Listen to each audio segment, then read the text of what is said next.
Hello guys! Welcome my vlog! Andito kami sa kabayan ng Jeddah with my friends, my alaga. My friends, my alaga na gwapo. Oh, yeah! Ang gwapo ng bata namin. Gwapo ikaw, Dong. Dong! Gulhay! Gulhay! Dito kami guys, maupo muna kami saglit. Nakakapagod kaya, no? No, don't eat that. Ginakain niya yung gilid na upuan guys. Wag ginakain niya dito. Chok, kamera. Chok, kamera.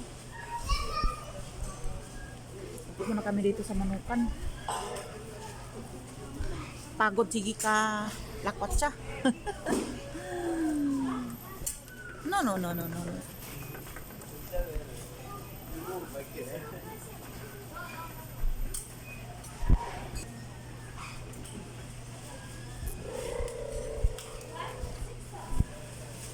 Kami mga paninda guys. Dito kami sa mga soft drinks, bigas,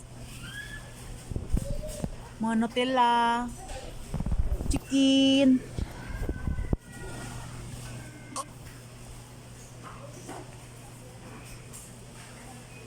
Nakabili naman ako ng gusto ko guys. Kabili na ako ng Vaseline. Mga personal kasing gamit namin guys. Kami nagbibili ng Vaseline, shampoo, or Colgate, Cotton, Skinol. Kami na bibili sa sarili namin yung mga Colgate saka shampoo.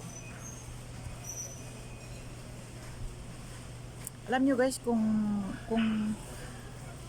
every month gagastos din kami ng mahigit na 1,000 sa Pilipinas sa atin. Mga special things namin kasi mga almost 100 yata ang bili namin yan na 150. Tapos 150 guys sa Pilipinas na yan guys 17,000. So every month gagastos kami ng ganyan kalaki sa mga special things na namin yan guys, like shampoo, Colgate,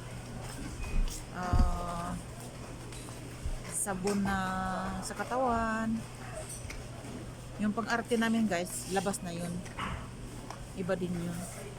Nga, katulad ng Skinol, Cotton. Nilagay sa mukha namin. Conditioner, shampoo, lotion, powder. So, kaya gagastos kami ng mga 1,000 or 2,000 sa atin sa Pilipinas. Kami ang bibili sa sarili namin Pero no problem guys, ganun talaga. Worth it naman kasi mabait ng mga amo.